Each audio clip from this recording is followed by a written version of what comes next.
విభాగ బస్సుతో కార్మికులు సోదరిమణులందరికీ కూడా పేరు పేరున నమస్కారం. ఆర్టీసీ కార్మికుల పరిస్థితి ఎట్లయిందంటే చైనా మీకు వెళ్ళేసి వదిలేసినట్టే.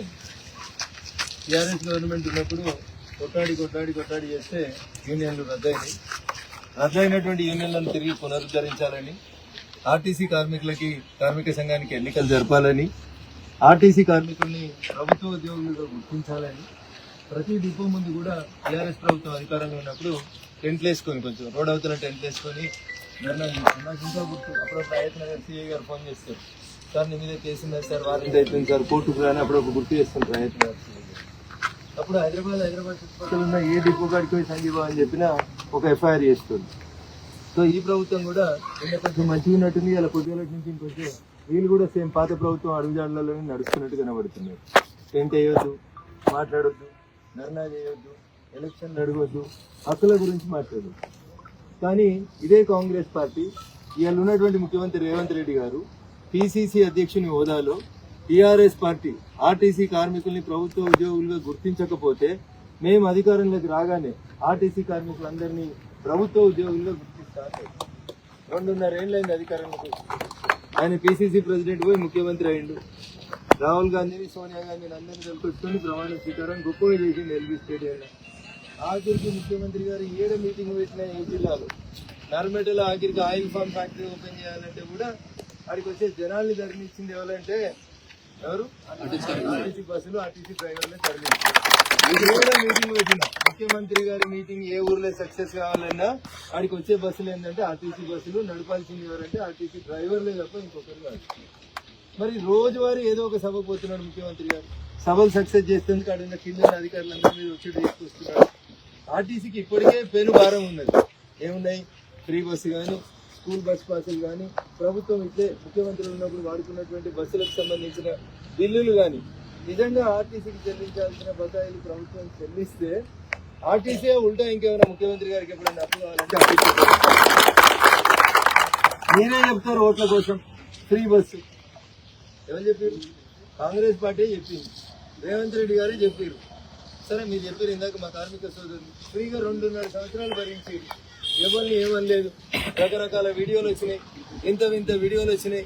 ఆడోళ్ళు కొట్టుకున్నారని, కండక్టర్ను కొట్టిరని, డ్రైవర్ను కొట్టిరని, బస్సులో 100 మంది ఎక్కిరని, ఎన్ని సమస్యలు వచ్చినా పేషెన్సీ తోటి ఆర్టీసీ డ్రైవర్లు, సరే ప్రభుత్వం కొత్తగా వచ్చింది అధికారంలోకి, వాళ్ళకి చెడ్డ పేరు రావద్దని సంయమనంతో వివరించారు. నమ్మి వస్తే ఉచ్చి బుర్రలైనట్టున్నది కాంగ్రెస్ పార్టీ పరిస్థితి. ఇవాళ రేవంత్ రెడ్డి గారి సర్కారు కూడా 2.5 ఏళ్లలో ఆర్టీసీ కార్మిక సంఘం ఎన్నికలు పెట్టిందా? అప్పుడు ఎవరొద్దన్నావా? ఎవరన్నా వద్దన్నారా? అధికారంలోకి వచ్చి 2.5 సంవత్సరాలు అయింది. ఎన్నికలు పెట్టనుంటి రిప్రజెంటేటివ్ గా వస్తారు, మీతో సమస్యలు చర్చిస్తారు. ప్రభుత్వ ఉద్యోగులుగా గుర్తించారా? గుర్తిస్తే ఎన్ని రోజులలో గుర్తిస్తారు? గత ప్రభుత్వం దిగిపోయేటప్పుడు ఒక హామీ ఇచ్చింది. ఇలా టీఆర్ఎస్ వాళ్ళందరూ డిపోల కాడికి వస్తున్నారు, అన్ని డిపోల కాడికి వచ్చి మా సార్ ఉంటే ఇస్తుండే. ఈ సార్ 10 ఏళ్ళు ఉన్నాడు కదా, ఈ సార్ ఇస్తా అంటే వద్దన్నారా? ఎవరన్నా వద్దన్నారా? దిగిపోయేటప్పుడు దింపుడు గల ఆశపడి ప్రభుత్వ ఉద్యోగులను చేస్తా అని చెప్పి ఒక సంతకం పెట్టింది. తప్పుడెక్కమైంది సార్. ఆర్టీసీ జేఏసీ నాయకులు బయటకు వచ్చి రేపటి నుంచి మేము సమ్మెలో పాల్గొనబోతున్నాం అనేటువంటి మాట ప్రకటించిన తర్వాత ఇప్పుడు మేము కమిటీ చేస్తాం, చర్చలకు రండి. 2.5 ఏళ్ళు పోయింది, ఇంకా 1.5 ఏడాది పోతే మళ్ళీ వచ్చేటి ఏంది? ఎలక్షన్ల పంచాయతీ. అప్పుడు రేవంత్ రెడ్డి చెప్తాడు మళ్ళా ఏమని? ఆర్టీసీ కార్మికులందరినీ ప్రభుత్వ ఉద్యోగులుగా గుర్తిస్తున్నాం. ఈయన కూడా సంతకం పెట్టి ఈయన కూడా పోతాడు. పాత సంతకం చెల్లలే, పాత ముఖ్యమంత్రి పెట్టిన సంతకం చెల్లలే. చంద్రశేఖరరావు వ్యక్తిగత హోదాలో పెట్టలే, రాష్ట్ర ముఖ్యమంత్రి గారిగా పెట్టిండు ఆయన. ఆ సంతకం పెట్టిన కాగితం అది డస్ట్బిన్ లకు పోయింది తప్ప అది 7 దాకా చెల్లుబాటులోకి రాలే. ఈయన కూడా పెడతాడు, మీరేం బాధపడకూడదు. ఇంకో 1.5 తర్వాత పెడతాడు. ఎందుకంటే మళ్ళీ ఎలక్షన్లకు ప్రజల ముందుకు రావాలి కాబట్టి మళ్ళీ పెడతాడు. నా విజ్ఞప్తి ఏంటంటే, మీకు ఎవరు అధికారంలో ఉంటే వాళ్ళు సేమ్ పరిపాలన కొనసాగిస్తారు. అది దుర్యోధనుని పాలన అందామా, దుశ్శాసనుని పాలన అందామా, పాలన మాత్రం గట్లేవండి. కుర్చీ మారింది, కుర్చీలో నాయకుడు మారిండు, కుర్చీలో కూర్చున్న నాయకుని జెండా మారింది, కండువా మారింది తప్ప ఆర్టీసీ కార్మికుల బస్సు పయ్యాల చక్రాలలో ఏమన్నా ప్రగతి వచ్చిందా అంటే ఏమొచ్చిందా? రాలేదా? వచ్చిందంటారు మహాలక్ష్మి తోటి అన్ని బస్సులు ఫ్రీగా పోతున్నాయి అంటారు, నిండుగా పోతున్నాయి అంటారు, బాగా పోతున్నాయి అంటారు. ఏం మారింది అంటే కుర్చీ మారింది, కుర్చీలో కూర్చున్న పెద్ద మనిషి మారింది. కానూన్ మారిందా? టీఆర్ఎస్ వాళ్ళు టెంట్ అయిన ఇచ్చిరా, టీఆర్ఎస్ వాళ్ళు ధర్నా అయిన ఇచ్చిరా. మీకు యాదుకుంటే నేను మందకృష్ణ మాదిగ గారు వచ్చి పెట్రోల్ బంక్ పక్కన టెంట్ వేసుకొని 30 రోజుల తర్వాత మేమే వచ్చి ఓ 4 రోజులకు సరిపోయేటువంటి ఉప్పు పప్పు మాకు చేతనైన కాడికి ఇచ్చిపోయిన వారు ఉంటుంది. అవునా? అవును సార్. హకీంపేట, అయోధ్య నగర్, దిల్సుఖ్ నగర్, మీరు ఏ డిపో కాడికి పోతే ఆ డిపో దగ్గర నా మీద కేసులు పెట్టిరు. అప్పుడున్న వాళ్ళు ఏం చేసారో ఇప్పుడున్న వాళ్ళు కూడా గదే చేస్తారు. ఏమైనా మారిందా? టెంట్ ఏమైనా ఇస్తురా? ధర్నా చేస్తారు. ధర్నా చేస్తే ఒప్పుకుంటుర్రా పోలీసు వాళ్ళు? అప్పుడు గదే పోలీసు వాళ్ళు, ఇప్పుడు గదే పోలీసు వాళ్ళు. అప్పుడు గదే చట్టం ఉంది, ఇప్పుడు గదే చట్టం ఉంది అని చెప్తారు. అప్పుడు టెంట్ వేయనీయలే, ఇప్పుడు టెంట్ వేయనీయలేదు. అందుకని మీ జీవిత విధానం లోపల ఏమైనా మార్పు వచ్చిందంటే ఆ రోజు మార్పు రాలేదు, ఈ రోజు మార్పు రాలేదు. ఆ రోజు ఈ రోజు మాట మారకుండా మీరు ఇస్తున్నది ఎవరు అంటే ఆ రోజు దుబ్బాకి ఎమ్మెల్యే రఘునందన్ రావు రాష్ట్రం అంతా తిరిగిపోయిండు. ఆఖరికి బోధన్ డిపో కూడా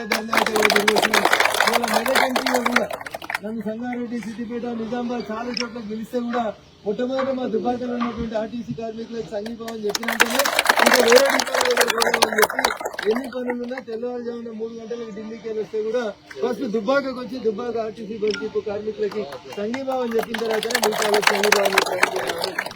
సిద్దిపేట పెద్ద డిపో, సంగారెడ్డి పెద్ద డిపో, టికెట్ కార్డు కావచ్చు, ఏడికైనా పోవచ్చున్నారు.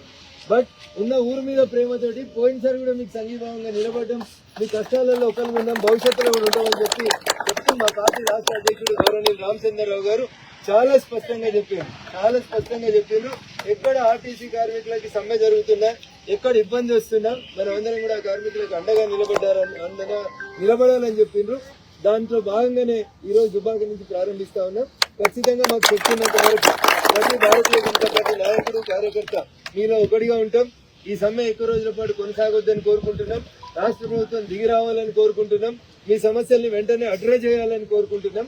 ప్రతిపక్షాలుగా మాకు లాభం జరగొద్దంటే రేవంత్ రెడ్డి అనేటువంటి ముఖ్యమంత్రి గారు, పొన్నం ప్రభాకర్ అనే రవాణా శాఖ మంత్రి గారు వెంటనే స్పందించి మిమ్మల్ని చర్చలకు పిలిచి ఇగో ఇన్ని పనులు చేయగలుగుతాం, ఇన్ని పనులకు ఇన్ని రోజులు మాకు సమయం ఇవ్వండి అని ఒక నిర్దేశితమైనటువంటి క్యాలెండర్ ని ఫిక్స్ చేసి 20-26 డిసెంబర్ లోపల మీ సమస్యలన్నీ పరిష్కరిస్తామని అంటేనే మీరు సమ్మె విత్డ్రా చేసుకోవాలి తప్ప వేరే చేయొద్దని పోలీసులు పనిచేస్తారు, తహసీల్దార్ పనిచేస్తాడు. ఏం చేస్తాం? ఏం చేయలేం కదా. పైకి వెళ్ళి డీజీపీ సార్ చెప్తాడు, అరే ఒక్క డిపో దగ్గర టెంట్ ఉండొద్దు, మీ దుబ్బాక డిపో దగ్గర టెంట్ వేసిరంటే పాపం సీఐ గారు ఏం చేయాలి? టెంట్ వీకేయాలా వద్దా?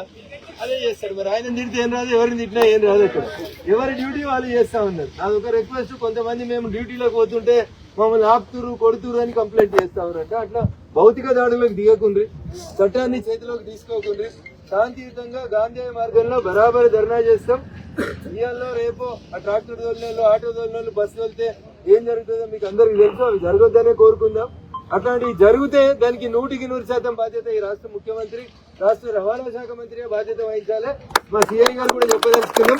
అట్లాంటివి ఏమైనా జరిగితే ఆ డ్రైవర్ ని ఆ డ్యూటీ ఎక్కించి పంపించినటువంటి ఆ డిపో మేనేజరా లేకపోతే డివిఎంఆ, ఆర్ఎంఆ ఎవరు ఉంటారో వాళ్ళనే మొదటి ముద్దాయిం చేసి వాళ్ళ మీద కేసు నమోదు చేయాలి తప్ప